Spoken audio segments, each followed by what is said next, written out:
ভিডিওটি না টেনে সম্পূর্ণ দেখুন এবং হাসতে হাসতে দাঁত খুলে গেলে কর্তৃপক্ষ দায়ী নয়। কি রে ফেলু, শুনেছিস আজকে আমাদের ক্লাসে বিডিও সাহেব আসছে? সে বিডিও সাহেব হোক আর ফিডিও সাহেবই হোক, আমার কোনো ভয় নেই। তোর আর কি ভয় রে, তুই তো সব গোজামিল দিয়ে চালিয়ে দিস। এই সবাই চুপ কর, স্যার আসছেন।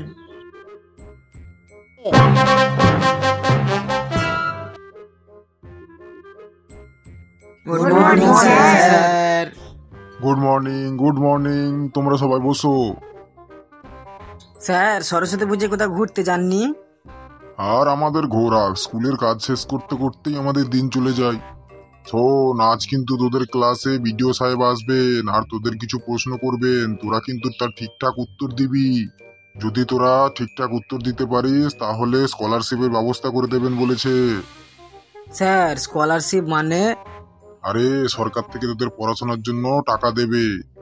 তাহলে তো আমি সব প্রশ্নের উত্তর ঠিকঠাকই দেব। স্যার, বিডিও সাহেব যখন আমাদের প্রশ্ন করবেন তখন আপনি আমাদের একটু হেল্প করবেন, কারণ স্যার এর সাথে আমাদের স্কুলেরও মান সম্মান জড়িত থাকবে।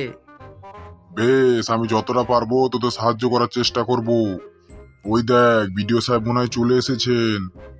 আসুন স্যার, আসুন আসুন। তোমরা সবাই কেমন আছো? স্যার, এতক্ষণ ভালোই ছিলাম, এখন আপনি এসেছেন তাই একটু অসুস্থ বোধ করছি। সে কি কথা, তোমরা আবার অসুস্থ? আমি তো শুনেছি তোমরাই সবাইকে অসুস্থ করে দাও। এই ওই মাঝে যে বসে আছো, তোমার নাম কি? স্যার, আমার নাম বল্টু। আচ্ছা বল্টু, আমি তোমাকে কিছু প্রশ্ন করব, তুমি তার সঠিক উত্তর দিতে পারবে? হ্যাঁ স্যার, পারবো। আচ্ছা তুমি বলো তো, আমেরিকার যে বর্তমান রাষ্ট্রপতি আছেন তার আগের রাষ্ট্রপতির নাম কি ছিল? Donald Trump, Donald Trump, Donald Trump. Sir, petrol pump. Petrol pump? সেটা আবার কি রে? ওটা পেট্রোল পাম্প হবে না, ডোনাল্ড ট্রাম্প হবে। প্রথমেই মেজাজটা গরম করে দিলি, বললাম ডোনাল্ড ট্রাম্প হবে আর বললি নাকি পেট্রোল পাম্প। স্যার, আমি কি বসবো? হ্যাঁ বসো। এই তুমি দাঁড়াও। স্যার, আমাকে বলছেন? হ্যাঁ তোমাকেই বলছি। হ্যাঁ স্যার, বলুন কি প্রশ্নের উত্তর দিতে হবে? তুমি ভারতের একটা জাতীয় সড়কের নাম বলো তো। NH47, NH47, NH47। Sir, AK-47। বললাম NH47, বলে নাকি AK-47। AK-47 ওটা তো বন্দুকের নাম রে, ওটা হবে NH47। স্যার, আমি কি বসতে পারি? হ্যাঁ তুমিও বসো। এবার একদম এই ধারের জন্য উঠে দাঁড়াও তো। এই রে স্যার, এবার আমাকে কি প্রশ্ন করবে কে জানে। এবার তুমি বলো, একজন ব্যক্তি 1 কিলোমিটার রাস্তা যেতে 1 ঘন্টা সময় নেয়, তাহলে 10 কিলোমিটার রাস্তা যেতে ওই ব্যক্তি কত ঘন্টা সময় নেবে? স্যার, আমি এটা বুঝতে পারছি না, ওই ব্যক্তি রাস্তায় যাওয়ার সময় ঘন্টা সাথে করে কেন নেয়? আমি কোনো মন্দিরের ঘন্টার কথা বলছি না, ঘড়ির ঘন্টা, মানে সময়ের ঘন্টা। বলতে পারবো না স্যার কত ঘন্টা সময় নেবে। স্যার, আমি বলবো কত ঘন্টা সময় নেবে। বলতো ফেলু। স্যার, আমার মনে হয় 1 কিলোমিটার রাস্তা যেতেও যদি 1 ঘন্টা সময় লাগে, তাহলে 10 কিলোমিটার রাস্তা যেতেও 1 ঘন্টাই সময় লাগবে। 1 কিলোমিটার পথ যেতেও 1 ঘন্টা, আবার 10 কিলোমিটার পথ যেতেও 1 ঘন্টা, এটা কিভাবে সম্ভব? স্যার, ওই ব্যক্তি যখন 1 কিলোমিটার পথ যাবে তখন সে পায়ে হেঁটে যাবে, আর 10 কিলোমিটার পথ যখন যাবে তাড়াতাড়ি যাওয়ার জন্য সাইকেলে চড়ে যাবে। তাই 1 কিলোমিটার পথ যেতেও যদি 1 ঘন্টা সময় লাগে, তাহলে 10 কিলোমিটার পথ যেতেও 1 ঘন্টাই সময় লাগবে। তুই তো দেখছি অঙ্কের ওপর PhD করে রেখেছিস, তুই বেঞ্চের ওপর দাঁড়া। এই মেয়ে, তোমার নাম কি? স্যার, আমার নাম হচ্ছে পুঁটি।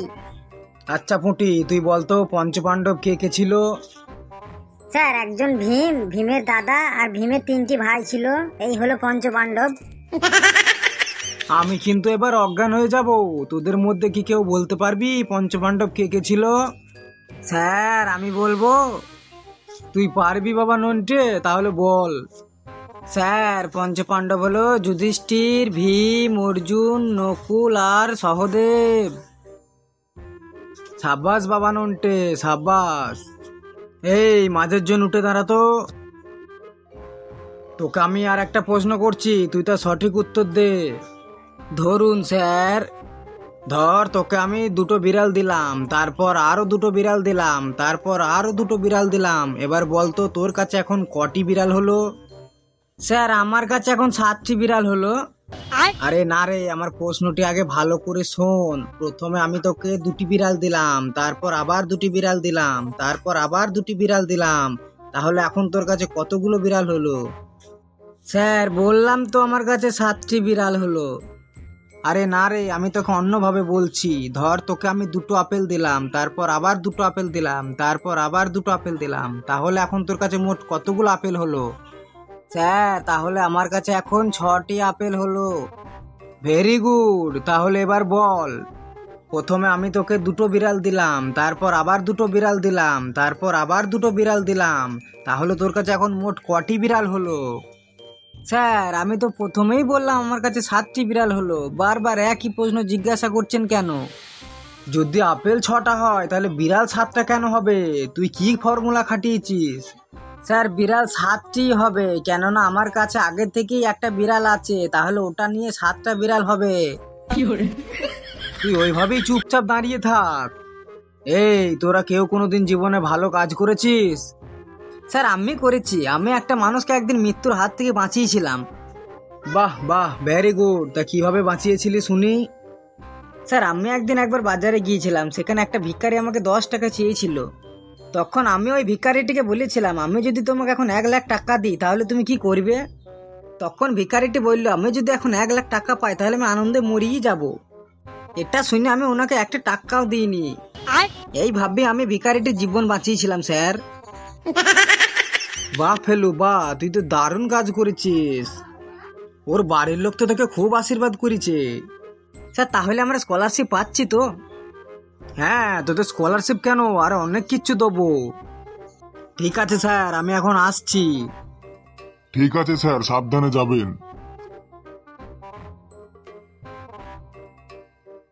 তোদের আর স্কলারশিপ পাওয়া হলো না। তোরা স্যারের যা মাথা গরম করে দিয়েছিস, তোদের আর স্কলারশিপ দেবে না। এই তোরা এখনো দাঁড়িয়ে আছিস কেন? বসে পড় এবার। আচ্ছা, তোরা কি একটা প্রশ্নেরও ঠিকঠাক উত্তর দিতে পারিস না? স্যার আমি আপনাকে বললাম একটু হেল্প করতে, আপনি তো হেল্পই করলেন না। হেল্প করিনি? তোদের এক বলছি আর তোরা আর এক বলছিস। তোরা থাক, আমি চললাম। হ্যাঁ রে ফেলু, এবারও স্কলারশিপটা পাবো না মনে হয়। স্কলারশিপ নেই বা কি হবে, দেয় তো মাত্র 500 টাকা। ও আমার সাথে তুই একদিন লেবার খাটতে যাবি, পেয়ে যাবি। তুই এবারও লেবারও খাটতে যাস? আমি বাপের টাকায় চললি না, আমি নিজে লেবারই করি, সেই টাকায় আমি পড়াশোনা করি। তাহলে কাল থেকে আমাকেও নিয়ে যাস, আমিও যাব। তো বন্ধুরা ভিডিওটি কেমন লাগলো? ভিডিওটি ভালো লাগলে অবশ্যই একটি লাইক আর কমেন্ট করে দিও। চ্যানেলটিকে সাবস্ক্রাইব করে বেল আইকনটি বাজিয়ে দিও।